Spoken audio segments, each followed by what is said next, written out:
Holy calamity! Scream insanity! Hopefully you're gonna be another big fan of me. Break!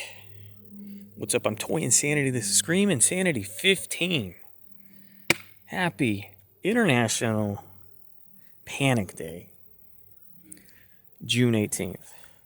I told you eventually, at some point, I was going to get some books so we could look at Edvard Munch's other works of art beside the Scream. But of course, the Scream is on the cover of pretty much all his books. Okay, let's begin. I'm very excited here for a couple reasons. One, I got to tell you, through eBay, apparently, books are just pretty much worthless current year. Every single one of these was less than $5, including shipping. Insane. Second of all, I really want to point out the covers and the images within with an eye toward framing. Because if you go to eBay and you try to buy a print, someone has made a print of the various versions of Edvard Munch's Scream, the Scream of Nature, it's going to cost you a pretty penny. My suggestion is you just get these books. We'll help you decide which one's your favorite. You get these books and you frame the various depictions in here. Okay. And I picked out these specific ones because they were like the cheapest, and it shows the different versions. This is, we'll go ahead and start here. This is the most famous one, the 1893 version with paint, pastels, and crayon. This cover shows the same 1893 version. This is a different work of art. Also came out in 1893. This one is all pastels on cardboard. This is the one currently in a private collection in New York City. You can see the distinction in the eyes and the nostrils and the mouth and everything else. This one is in the National Gallery, Oslo, Norway. But both of those, 1893. This one is the famous lithograph, 1895. And then let's see, this one and this one both show the same work of art, the 1910 painting. So you can, just from the covers alone, see the differences and the distinctions.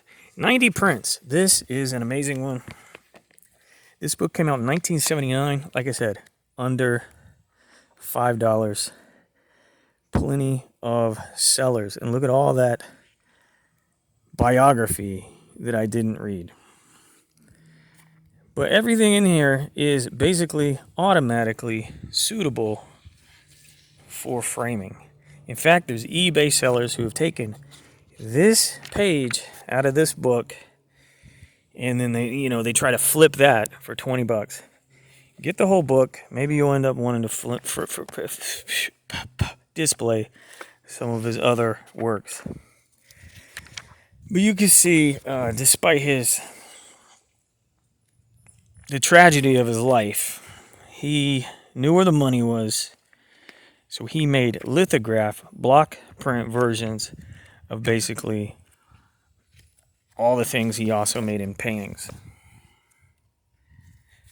I did read a few of these biographies in here.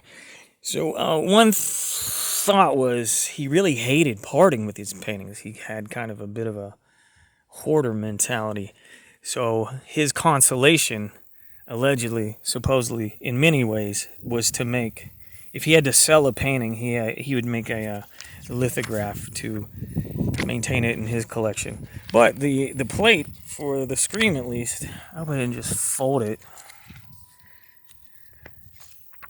No.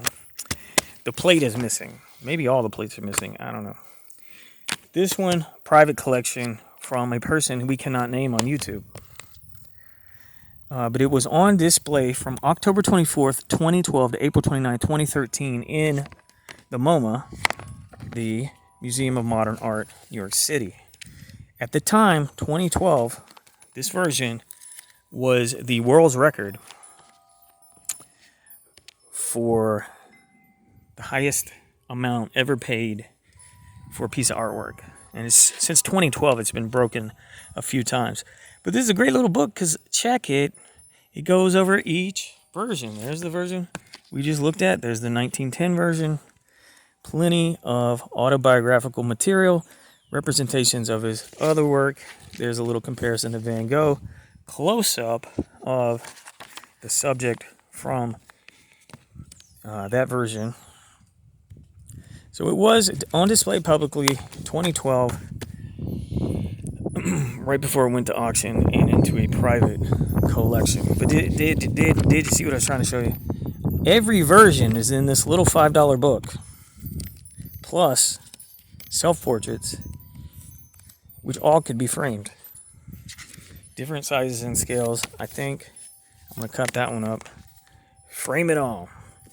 So yeah, 1979, 2012. Let's look at this big boy here. David Loshak, the author of this, came out in 1990. $5. Free shipping. As with the others, bonus. 1910 version. Plenty of autobiographical stuff, photos, and all about his addictions, his mental illness, watching his family perish from tuberculosis, various things that inspired him, and pretty much examples of all his work. Nothing quite hits like this one, though. The Scream. Now, I noticed in one or two of these books from the 90s, they credit the 1910 version as being painted in 1893. Essentially, this famous picture is autobiographical and expressionistic construction based on Munch's actual experience of a scream piercing through nature while on a walk after his two companions, seen in the background, had left him fitting.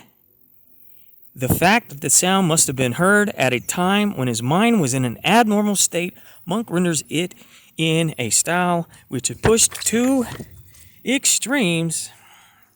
Oh, it's my place. Okay, so this is the one in the Munch Museum in Oslo, not the National Gallery. Okay, that is called Madonna. It is definitely his second most famous painting. But yeah, that's a very famous autobiography. I've shown examples of that in my past and prior videos. Hashtag Scream Insanity. This is Scream Insanity 15. I don't know if I said that. And it's on International Panic Day, June 18th. We looked at Scream Insanity 11 on the U.S.'s National Panic Day on March 9th. Okay, 1910 painting in this little book here, $5 book. This one came out in 2016, so it's not old by any means. And okay, so I don't really talk about this much. The Scream is part of a series, which includes this one, Melancholy, Despair, and maybe the others are in there. I think there's 7 total. Puppy! Oh my gosh. Okay, now I've bookmarked the different examples. Look at this. Okay, there we go again. See? Cover. It says 1893. This is definitely the one he revisited later in life. He was 30 in 1893. He revisited this, at age 44, 45. And he painted it all over. This is the famous one, 1910. Green over here and no eyes. There it says 1893. Now look here. Okay. See? Kind of the same setting. Here we go. This says 1893. And it is the famous 1893 version. And then I think I've even been able to, within this book, show the other two.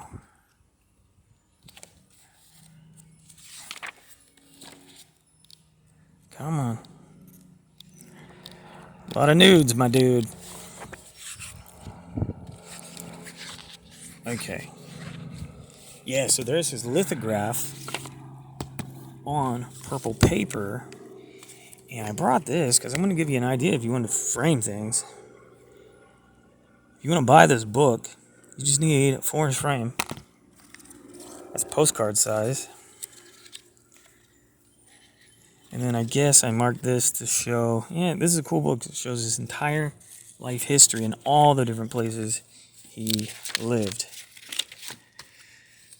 This is called the 100 Paintings series. This book came out in 1998. I'm really surprised the 2016 book credited the 1910 version as 1893. Okay. When the sun set, the sky suddenly grew blood red on the blue-black fjord, and over the city were blood and tongues of fire. My friends continued to walk along, and I was still trembling with fear, and I heard a great, unending scream ring through nature. Boom. So just think, if you bought a bunch of little Dollar Tree frames, you could frame each one of these pages. And they're going to look better than anything you could print on your own, and they'd be a lot cheaper than buying little prints from the interwebs. See, for some reason, I want to frame every little one of these and just throw the book away. But at the same time, I'm like, maybe I want to maintain the book for future reference. But then I'm like, you know, I could just order all these books again for $30. Nobody, I don't know. Book the internet killed the book industry. Okay, this is by Ulrich Bischoff. Taschen book. Even that little thing. Okay, think how many. This one came out in 2011. Okay, this edition came out in 2011, but it originally came out in 1989.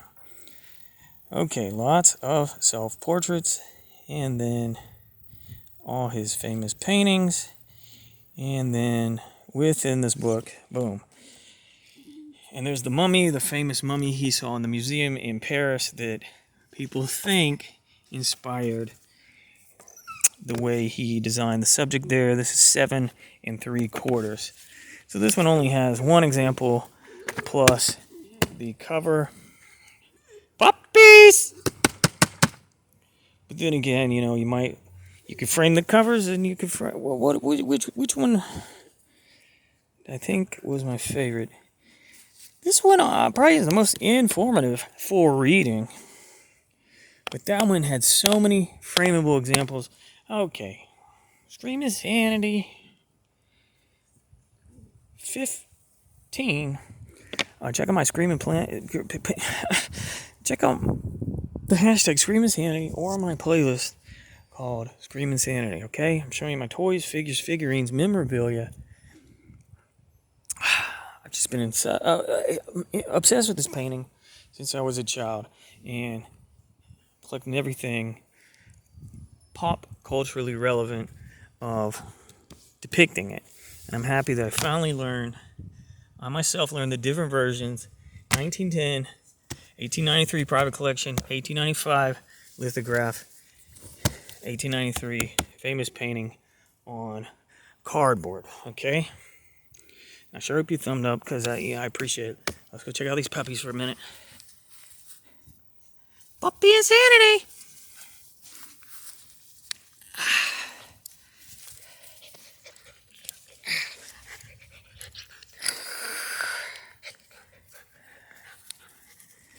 Just fostering them, trying to get them healthy and kind.